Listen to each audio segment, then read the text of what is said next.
হে Brian, প্রথমে দেখেই তো বুঝে গিয়েছো যে আজকে আমি কোথায় যাচ্ছি। আজকে যাচ্ছি আমি ভাতিজির বার্থডে। আর ভাতিজির বার্থডেতে যাওয়ার সময় দেখি যে অনেক পেক্কাতা রয়েছে, কারণ হচ্ছে কয়েকদিন ধরে খুবই বৃষ্টি হচ্ছিল। যেহেতু ভাতিজির বার্থডে আর ওই বাসা থেকে ইনভাইট পেয়েছি, সেহেতু আমার যাইতে তো হবেই। আর এখানে এসে দেখি যে সবই এলোমেলো, আর ওদের সাথে আমি হাতে হাত মিলিয়ে এটুকু তখন কাজ করে নিলাম যে পিক তোলার জন্য যেই সুন্দরভাবে একটা ডেকোরেশন দরকার, সেই ডেকোরেশনটা সুন্দরভাবে একটু হাতে হাতে কাজ মিলিয়ে এবং সুন্দরভাবে একটু করে ফেললাম এই কাজটা। আর সুন্দর ডেকোরেশনটা তো দেখতেই পাইতেছো, সুন্দর ডেকোরেশনটা হয়ে গেছে। আর আমার ভাতিজি খুব এক্সাইটেড ছিল যে কখন কেকটা কাটবে আর কখন সে খাবে। আর সে খুবই এক্সাইটেড ছিল আরো বেশি, যে এত লোকজন সবাই আত্মীয় স্বজন যারা আছে মোটামুটি সবাই আসছিল, যার কারণে হচ্ছে সে খুবই এক্সাইটেড ছিল যে কখন সে কেকটা কাটবে। যেই কথা সেই কাজ, তো কেকটা কাটি সবাই দেখো। Happy birthday to you. Happy birthday to you.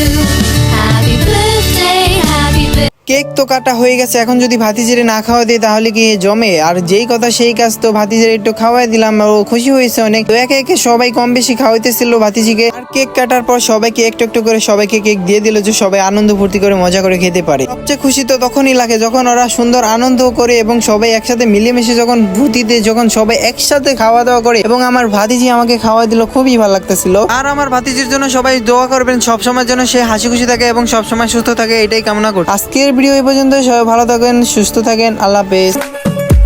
नवराई माझी लाडाची ग आवड हिला चंद्राची